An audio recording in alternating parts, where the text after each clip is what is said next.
والسلام على حبيبه محمد وآله وصحبه أجمعين. أما بعد فأعوذ بالله من الشيطان الرجيم. بسم الله الرحمن الرحيم. ذلكم الله ربكم لا إله إلا هو خالق كل شيء فاعبدوه وهو على كل شيء وكيل. اللهم سبحانك لا علم لنا إلا ما علمتنا إنك أنت العليم الحكيم. مولایا صلی وسلم دائما ابدا علی حبیبک من زانت به السرور. معزز سامعین کرام، السلام علیکم ورحمۃ اللہ وبرکاتہ. یہی ہے اللہ تمہارا پروردگار، اس کے سوا کوئی عبادت کے لائق نہیں. ہر چیز کا پیدا کرنے والا ہے، بس اسی کی عبادت کرو، اور وہ ہر چیز کا کارساز ہے. سبحان اللہ. پچھلی آیات کریمہ میں اللہ کریم کی قدرت بیان فرمائی گئی ہے. قدرت کاملہ کا اظہار فرماتے ہوئے پھر ارشاد فرمایا، جب یہاں اس تخلیق کے حوالے سے کہ وہ خلق کل شیء، کہ جو مخاطب ہے، جسے راہ ہدایت عطا فرمائی جا رہی ہے، جس کے لیے نبی کریم صلی اللہ علیہ وسلم کو مبعوث فرمایا گیا ہے، ہر شے کی تخلیق اللہ کریم نے فرمائی ہے. وَخَلَقَ كُلَّ شَيْءٍ، اس میں یہ بنی نوع انسان بھی داخل ہے اور شامل ہے. اور کسی شے کا پیدا فرمانا عمومی معنوں میں جب دیکھا جاتا ہے کہ کہیں کسی چیز کا رکھنا یا اس کا تعمیر کرنا ایک حصہ ہے، پھر دوسرا حصہ ہے کہ اس کی وہ دیکھ بھال جو اس تعمیر کو قائم رکھے. اینٹ، سیمنٹ، بجری، لوہا، کتنی آمیزش ہے ایک مکان کے تعمیر کرنے میں. ظاہری حصوں میں بے جان شے ہے، پتھر کی طرح مضبوط ہو جاتی ہے، لیکن اگر ایک مکان کی دیکھ بھال نہ ہو، اسے آپ تالا لگا دیں اور کچھ عرصہ اس میں کوئی داخل نہ ہو، تو وہی پتھر کی دیواریں ٹوٹ پھوٹ کا شکار ہونا شروع ہو جاتی ہیں. وہی مضبوط سیمنٹ جو ہے وہ اکھڑنا شروع ہو جاتا ہے، اور کچھ عرصہ بعد وہ مکان رہنے کے قابل نہیں رہتا. تو جب ایک عمومی تخلیق جو انسان کے ہاتھوں، جسے اللہ کریم کی جو شے ہے اسے ایک ترتیب یا ایک مرکب کے تحت انسان ترتیب دے رہا ہے، اس کی دیکھ بھال کے لیے یہ بات سمجھ آئے کہ اسے کھولنا بھی ہے، اسے ضرورت کی ہوا بھی میسر آئے، وہ اپنے استعمال کے مطابق چیزیں استعمال بھی ہوں تو وہ بہتر رہے گی، درست رہے گی. تو یہاں جب بات آتی ہے ہر شے کی تخلیق کی، تو آپ غور فرمائیں کیا نظام قدرت روک کیا ہے. جس نے پیدا فرمایا ہے، اس پیدائش کے ساتھ جو اس کے تخلیقی مراحل ہیں وہ رواں دواں ہیں. اگر سبزے کے پھوٹنے کو دیکھیں تو وہ ایک بیج سے سبزہ کا پھوٹنا اور سرسبز و شاداب لہلہاتا سبزہ جو آنکھوں کو بھی بھا رہا ہوتا ہے، اس تک ایک مسلسل عمل ہے. پھر وہی عمل اسے واپس خاک کرتا ہے اور دوبارہ یہی تخلیقی مراحل سے گزرتے ہوئے اپنے موسم کے مطابق جو اللہ نے پسند فرمایا وہ پھر سرسبز و شاداب ہو جاتا ہے. انسانی تخلیق کو آپ دیکھیں تو پیدائش اور پیدائش کے مراحل قرآن کریم بیان فرماتا ہے.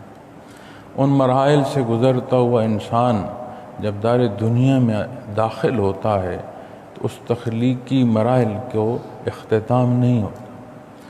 جوں جوں بلوغت کو جا رہا ہے، جوں جوں وجود کی توانائی طاقت بڑھتی چلی جا رہی ہے، جوں جوں ذہنی استعداد بڑھتی چلی جا رہی ہے، جوں جوں اشیاء کے علوم جانتا چلا جا رہا ہے، اور اگر زندگی اتنی ہے کہ ضعیفی کو جا رہا ہے تو وہی جسے اس نے جانا اور دوسروں کے جاننے کا سبب بن رہا ہے، انہی امور کے متعلق ضعیفی میں پھر سوال کر رہا ہوتا ہے کہ یہ کیا ہے۔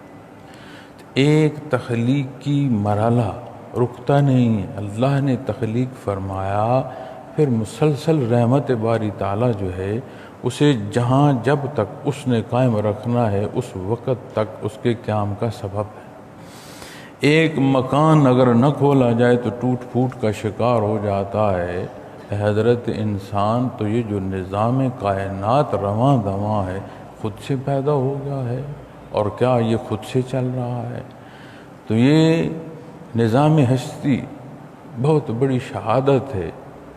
اللہ جل شانہ کی ذات وحدہ لا شریک اور اس کی قدرت کاملہ کا اظہار ہے۔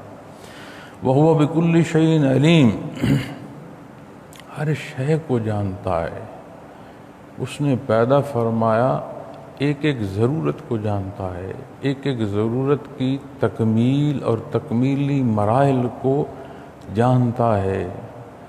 وہ جو ہمیں نظر نہیں آتا لیکن اس کی نظر سے دور نہیں ہے، اس کی دسترس سے دور نہیں ہے، ہر شے کی ضروریات کو پورا فرماتا ہے۔ اسی مسلسل با اظہار میں ارشاد باری تعالیٰ میں جو اگلا حصہ ہے وہ یہ ہے کہ ذالکم اللہ ربکم، یہی ہے اللہ ربکم، تمہارا پروردگار۔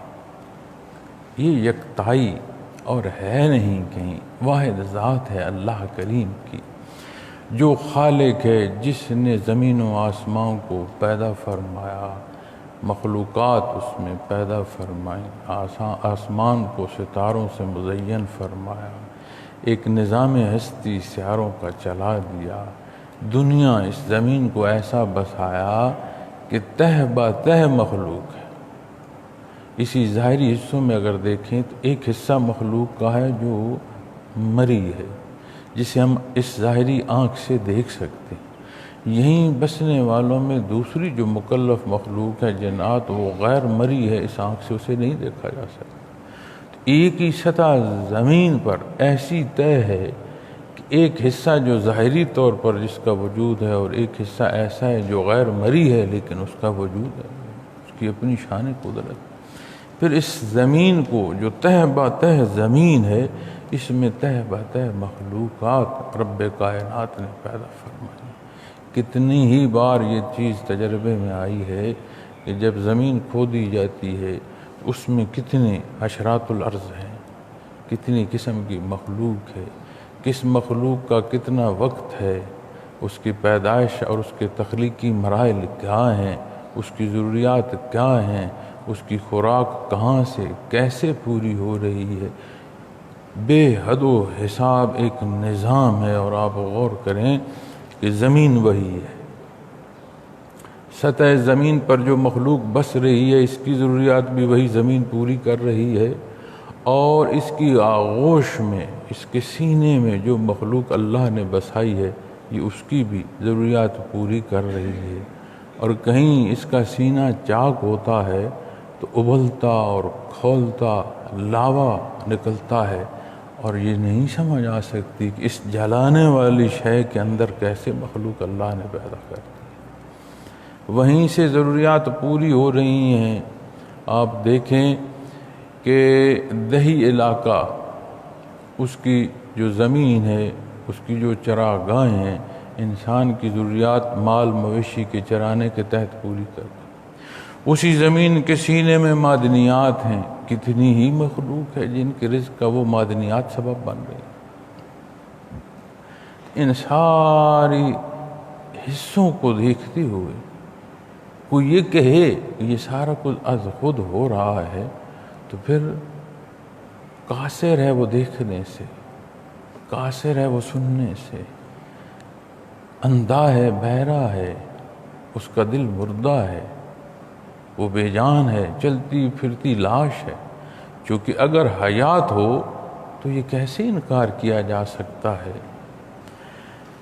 ربکم، اس نے ہر شے پیدا فرمائی ہے، تمہارا پروردگار بھی ہے، تمہارا پالنہار بھی ہے، جو کچھ تجھے عطا ہو رہا ہے یہ بھی اس کی شان قدرت ہے، وہی مالک ہے، وہی عطا فرما رہا ہے۔ یہ اس کی شان ربوبیت ہے کہ جو اس کی ذات کا انکار کر رہا ہے وہ اسے بھی عطا فرما رہا ہے۔ رب العالمین، تمام جہانوں کا پالنہار ہے۔ ہم اپنی مختصر سی زندگی میں اور عارضی اور فانی حیثیتوں میں یہ سمجھنا شروع کر دیتے ہیں کہ ذرا سی بھی کوئی دنیا کی حیثیت ملے تو بے شمار مخلوق کو شاید میں سبب ہوں پالنے کا۔ تو میاں جب تم نہ تھے تو مخلوق کیسے آباد تھی؟ جب تم نہیں رہو گے تو یہ مخلوق کیسے زندہ رہے گی؟ ویسے ہی جب نہ تھے تو جو نظام ہستی چل رہا تھا، نہ ہوگے تو نظام ہستی چلتا رہے گا۔ ویسے جیسے اللہ جل شانہ نے تمہیں ہونا عطا فرمایا، تمہاری زندگی کا ایک مسلسل عمل رواں دواں ہے، ایسے ہی نظام ہستی چل رہی ہے۔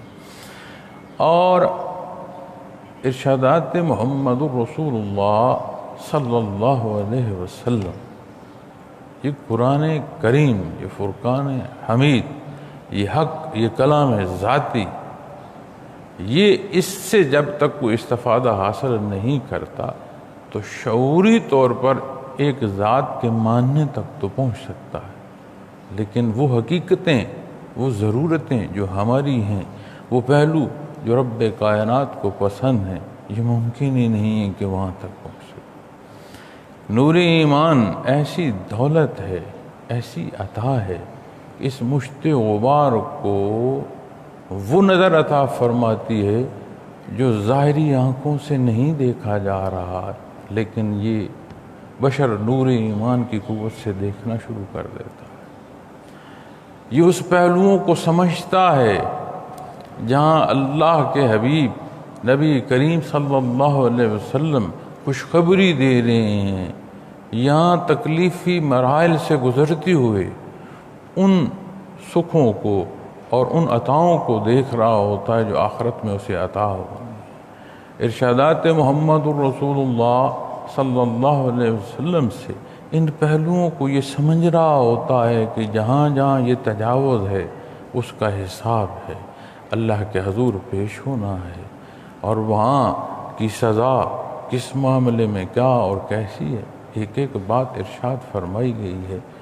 تو نور ایمان اس قابل کر دیتا ہے کہ یہ ظاہری آنکھ سے نہ دیکھتے ہوئے ان حقائق کو دیکھ رہا ہوتا ہے، دنیا کی لذات میں ہوتے ہوئے انہیں رد کر رہا ہوتا ہے، اور اللہ کریم کے حکم پر عمل پیرا ہو رہا ہوتا ہے۔ اور ضروریات کی جب بات آتی ہے کہ یہی اللہ ہے، اس کی یکتائی ہے، ذالکم اللہ، ایسا کون ہے، ایسی کس کی شان ہے؟ نہ کوئی ہے، نہ کوئی ہو سکتا ہے، واحد ذات اللہ کی ہے، تو یہ اس کا حق ہے کہ اس کی عبادت کی جائے، مخلوق کے ذمے ہے کہ اس کی عبادت کی جائے۔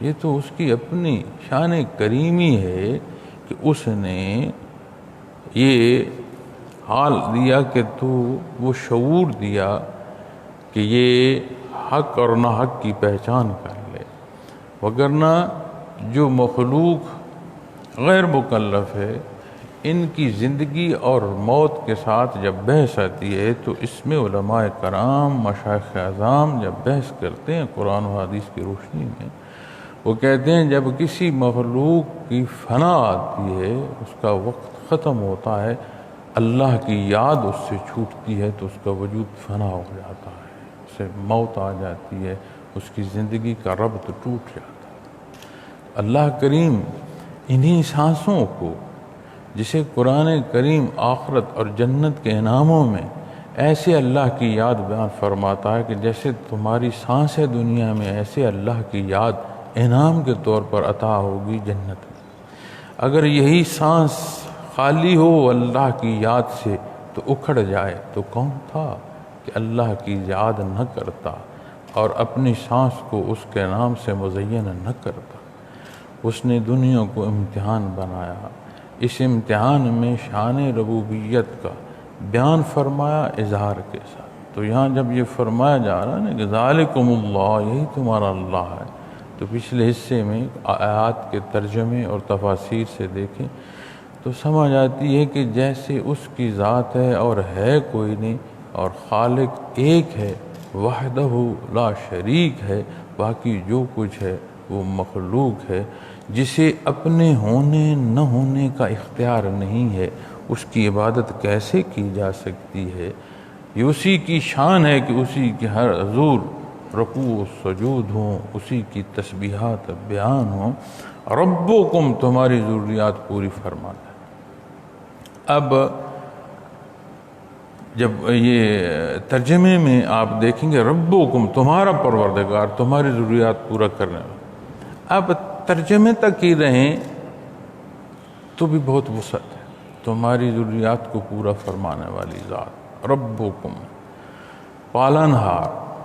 اور جب آپ ضروریات کی تکمیل کو دیکھتے ہیں تو بڑی باریکیوں تک بات چلی جاتی ہے، اور جب اس کے اظہار کو اور اس کے ماننے کو، اس کیفیت اور حال کو باریکی سے دیکھیں گے تو جو ضروریات ہم مخلوق سے منسوب کرتے ہیں پھر وہ کیفیت کس معنوں میں جائے گی؟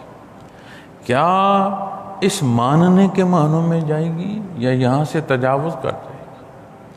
اور کتنا ہی ہم دیکھتے ہیں کہ ہم نماز روزہ بھی کر رہے ہیں، تلاوت بھی کر رہے ہیں، تسبیحات بھی کر رہے ہیں، لیکن مخلوق کے پیچھے ایسے بھاگ رہے ہیں کہ اسباب سے بڑھ کر مخلوق سے ہم اپنی توقع لگا رہے ہیں۔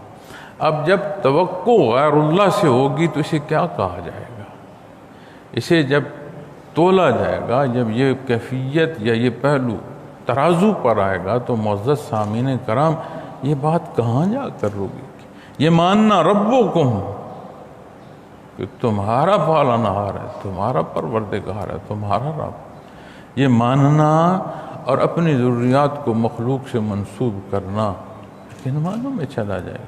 لا الہ الا ہو، اس کے سوا کوئی عبادت کے لائق نہیں، صرف اس کی شان ہے کہ اس کی عبادت کی جائے، یکتائی ہے، لا الہ، کوئی الہ نہیں، کوئی ایسا نہیں ہے کہ جس کی عبادت کی جائے، جسے کل مانا جائے، الا ہو، سوائے اس کے۔ توحید بنیاد ہے ایمان کی، اور جتنی مضبوط یہ بنیاد ہوگی اتنا توکل نصیب ہوگا، اور عبادات کا اختیار کرنا جتنا خالص اور جتنا صاف اور جتنا اس کی رضا کے لیے ہوگا، ہر شے، ہر عبادت اس کی شرف قبولیت مزید عبادت کی، مزید پاکی کی، مزید اخلاص کی، مزید قرب کی راہوں کو کھولتا چلا جائے گا۔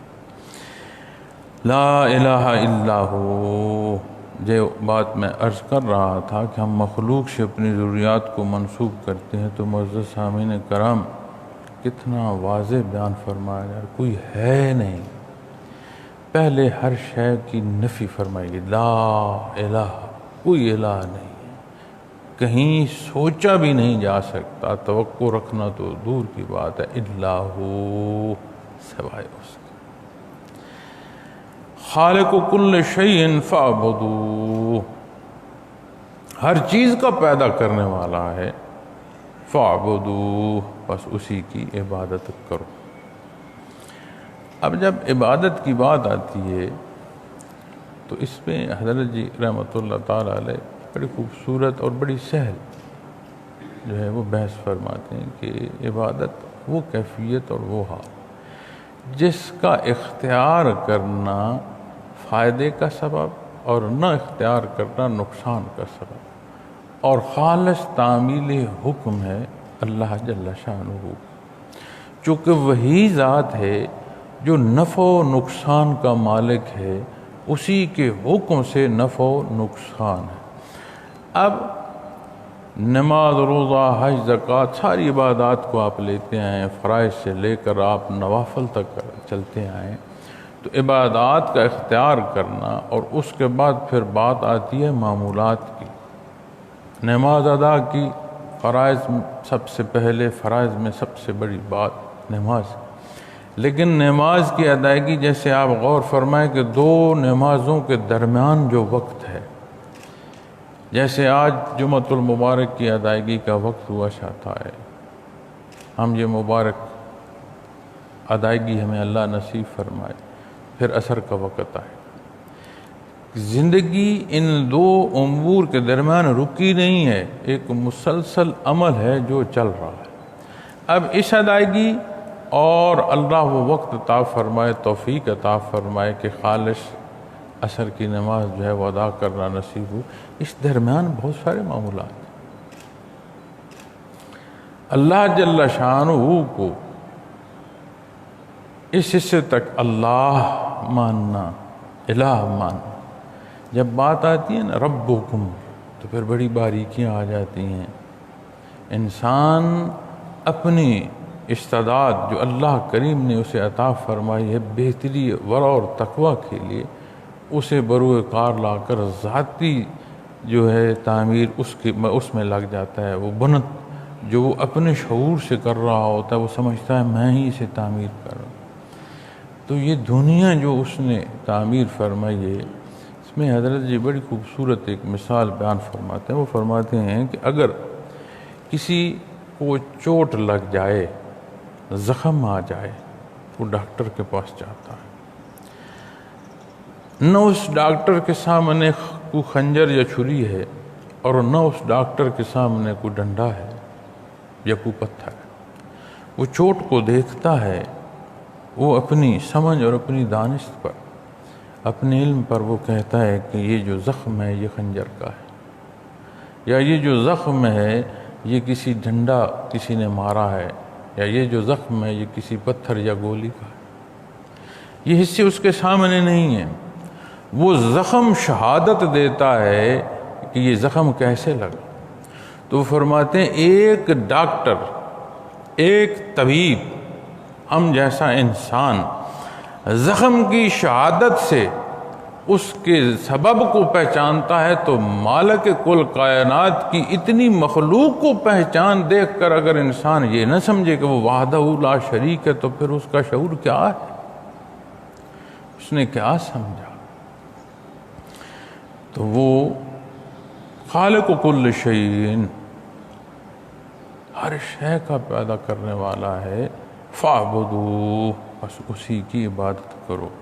پھر عبادت کے پہلوؤں میں جو چیز میں عرض کر رہا تھا وہ یہ ایک حصہ آ گیا جیسے نماز روزہ حج، ایک حصہ آ گیا عمومی زندگی کا جہاں معاملات۔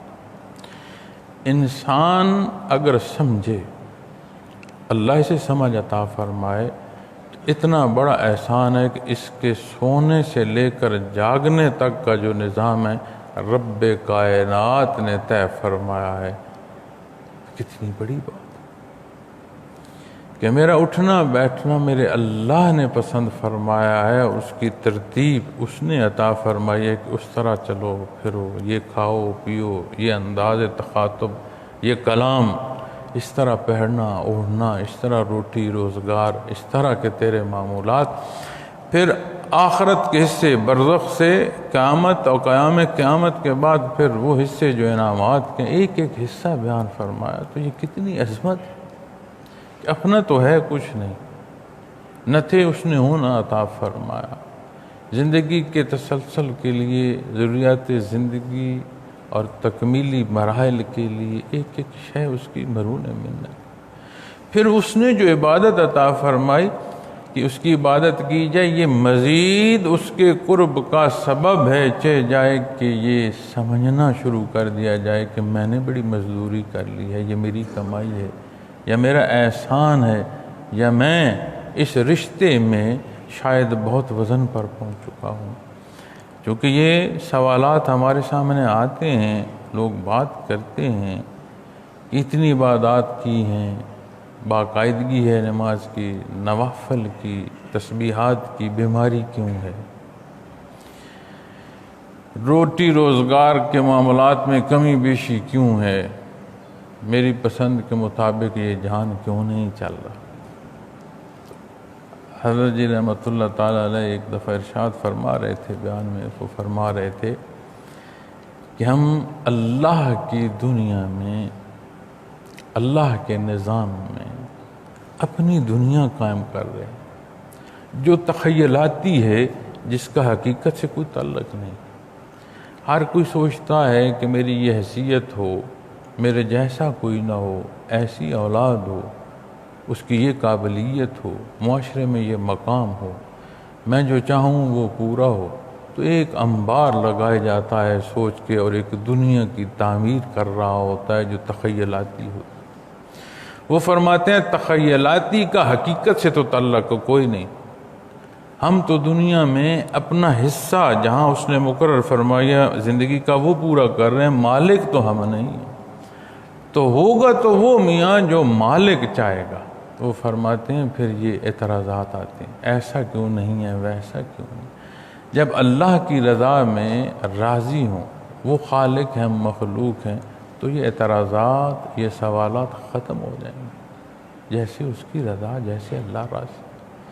پھر عبادات سمجھ آئے گی کہ عبادات میری ضرورت ہے، مجھے اس قابل کرتی ہیں کہ اس کا قرب نصیب، مجھے اس قابل کرتی ہیں کہ میں اس کی پسند و ناپسند کو سمجھ سکوں، مجھے اس قابل کرتی ہیں کہ میں اپنی زندگی اس دنیا میں جو گزار رہا ہوں وہ سہل آسان ہو، اس میں توازن ہو۔ اور جب یہ بات نہ رہے، یہ تعلق نہ رہے، تو انسان جو عمل اختیار کرتا ہے اس سے وہاں تو بات ہے کہ اس نے اللہ کی ذات سے دوری پر وہ چلا گیا، اپنی زندگی اس کی اجیرن ہوتی چلی جاتی۔ تو چہ جائے وہ شے جو ہمیں پھر عطا کا سبب مان رہی، ہم یہ سمجھیں کہ شاید ہمارا کمال ہے کہ ہم عبادت کر رہے ہیں، یہ کتنی بڑی غلط فہمی۔ وَهُوَ عَلَىٰ كُلِّ شَيْءٍ وَكِيلٌ، اور وہ ہر چیز کا کارساز ہے۔ تخلیق اس نے فرمائی، ضروریات وہ پوری فرمائی، اس جیسا کوئی ہے نہیں، وہ واحد اکیلی ذات ہے جس کی عبادت کی جائے۔ وَهُوَ عَلَىٰ كُلِّ شَيْءٍ وَكِيلٌ، اور ہر چیز کا کارساز ہے۔ تو پھر مخلوق سے ضروریات منسوب کاہے کو کی جائے؟ اس سارے کا انحصار تعلق پر ہے، ایمان کی مضبوطی۔ آپ اس دنیا کے معاملات کو دیکھیں، اکثر جب ترویج سلسلہ کے دوروں پر اور سفر پر ہوتا تھا تو کئی بار نجی جو محفل ساتھیوں کے ساتھ ہوتی تھی اس میں یہ بات زیر بحث رہتی تھی کہ یہ جو پروگرامز کا انعقاد ہے، ایک مسلسل عمل ہے، یہ بہت تیز ہے اور بہت مشکل ہے۔ یہ بات کہنا، سننا اور اس میں سے گزرنا بڑا فرق ہے۔ تو یہ بات رہتی تھی کہ تھوڑا کم کیے جائیں پروگرام، ساتھی بھی کئی دفعہ مشورے دیتے تھے۔ تو ایک بات میں انہیں عرض کرتا تھا، وقت ہے، سفر کا موقع ہے، مخلوق سے دنیا میں جگہ جگہ بات کرنے کا موقع ہے، ہم اس سے استفادہ حاصل کریں، مخلوق تک یہ کیفیات پہنچانے کا اپنے حصے کا سبب کریں، آگے اللہ جانے اس کی مخلوق۔ جتنی تیزی سے دنیا کی حرکت ہے اور جتنی تیزی سے دنیا میں تلخیاں بڑھ رہی ہیں، یہ نہیں لگتا کہ یہ سفر اور یہ آنا جانا اسی طرح آسان رہے، لیکن یقین مانے مجھے یہ نہیں سمجھتی کہ یہ آنا جانا جو ہے یہ دنیا کی تلخیاں جو آپس میں اس کی شدت سے نہیں، ان خرابیوں کی سبب جو وبا پھیلی ہے اس سے رک جائے گا۔ تو پھر ایک دنیا کی زندگی جو مسلسل عمل ہے جس میں بہتے ہوئے ہم یہ سمجھتے ہیں کہ سدا اس نے بہنا ہے اور ہم نے اسی طرح اس پر تیرتے رہنا ہے، ایسا نہیں۔ آج سفر رکے ہیں، باہم میل جول رکا ہے، کتنی دہائیوں سے یہ اجتماع جو سالانہ ہے یہاں اس کا انعقاد ہو رہا ہے، اور آج ہم جو ہیں اس وبائی مرض سے اس کا انعقاد اس طرح نہیں کر پا رہے کہ ساتھی آئیں اور ان کی تربیت کی جائے، اسی بھی سوشل میڈیا کے تحت جو ہے اس کا انعقاد کیا جا رہا ہے، چونکہ یہ وقت کی ضرورت ہے، اسی کے مطابق کی جائے۔ تو وہ وقت کیسا تھا جب آپ تشریف لا سکتے تھے، آپ اپنی تربیت میں وقت صرف کر سکتے تھے، اساتذہ اور ذمہ داران صاحب مجازین عمرا آپ کی تربیت کر رہے تھے، آپ مرکزی ذکر میں شامل تھے، ہم سب کو ایک مرکزی عبادت کی جو ہے نصیب ہونا تھا۔ اس کی آج صورت کیا ہے؟ کیا ایسے ہم کلام ہو سکتے ہیں؟ کیا یہ سوال و جواب ہو سکتے ہیں؟ کیسے پاس بیٹھ کر اللہ اللہ کی جا سکتی؟ تو دنیا ایک مسلسل عمل ہے، جو وقت میسر آئے اسے ضائع نہ کیا جائے۔ اگر نہیں سفر کیا جا سکتا تو جو بات کی جا سکتی ہے، جو کلام پیش کیا جا سکتا ہے، جو استفادہ حاصل کیا جا سکتا ہے، کیا ہمارے پاس کوئی گارنٹی ہے کہ یہی معاملہ بھی جاری رہے گا؟ ایک مسلسل عمل ہے، ایک سفر ہے جو چل رہا ہے۔ تو میں یہ عرض کروں گا کہ یہ جو انعقاد اس سکرین کے تحت سالانہ اجتماع کا کیا گیا ہے، اس میں جو تربیتی بنایا گیا ایک ٹائم ٹیبل، تو بڑا سہل سا اور آسان سا ہے، لیکن اس سے استفادہ حاصل کرنے کے لیے ایک خالص نیت کے ساتھ اپنی جو محنت ہے اس کی ضرورت ہے۔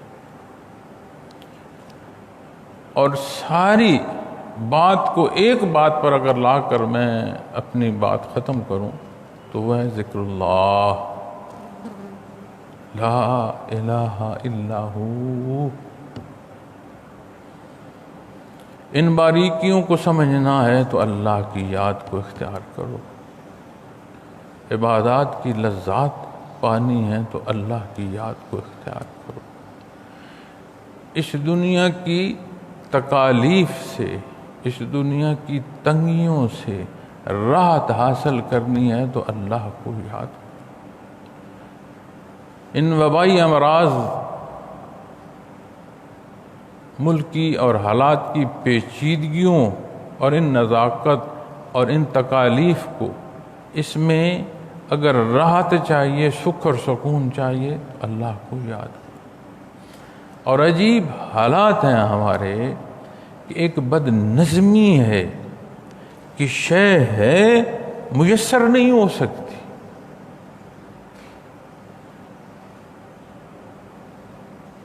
ہر شے ہے اس وطن عزیز میں، کون سی شے میسر ہے؟ کیا عجیب سن۔ اور دکھ یہ ہے، ساری تکالیف میں، ساری خرابیوں میں بام جھگڑا ہے، ایک دوسرے پر تو تکرار ہے، اعتراضات ہیں، کہیں نہیں سنا جاتا کہ ہم اپنے گناہوں کی توبہ کر لیں۔ میں نے نہیں سنا، میں گناہگار نے ملک کی مباحثوں میں یہ نہیں سنا۔ ذرائع ابلاغ کتنی قسم کے ہیں، میں نے نہیں سنا کہ کہیں یہ موضوع زیر بحث ہو کہ ہمیں اپنے گناہوں سے توبہ کرنی چاہیے۔ ہمیں اپنی زندگی کو اتباع محمد الرسول اللہ صلی اللہ علیہ وسلم سے مزین کرنے کی ضرورت، میں نے نہیں سنا۔ تو جب بندہ گرتے گرتے گرتے اتنی کمزوری میں چلا جائے کہ یہ احساس بھی نہ رہے کہ میں توبہ کروں، تو پھر کیسے حالات ایسے ہوں گے کہ ہمیں ٹھنڈی ہوائیں آئیں گی؟ یہ کیسے ہوگا کہ ہمارے معاشرے جو ہیں وہ عدل پر ان کا انحصار ہوگا؟ تو تمام معاملات میں حل ہے اللہ کی یاد۔ اس میں ذات سے اپنے سینوں کو مزین فرمائیں۔ سب سے سخت لمحہ جو ہے وہ موت کا ہے۔ جو مسکراہٹ چھین لیتی ہے، لیکن جن سینوں میں نور ایمان ہو، کتنے ہی چہرے موت کی سختیوں میں مسکراتے ہوئے جان جانے آفرین کے سپرد کر رہے ہوتے۔ اللہ کریم میرا اور آپ کا حامی و ناصر ہو، ہماری غلطیاں اور گناہ معاف فرمائے، ہماری امت پر رحم فرمائے، اس ملک پر رحم فرمائے، انسانیت کو حق سمجھنے اور اختیار کرنے کی توفیق عطا فرمائے۔ وآخر دعوانا الحمدللہ رب العالمین۔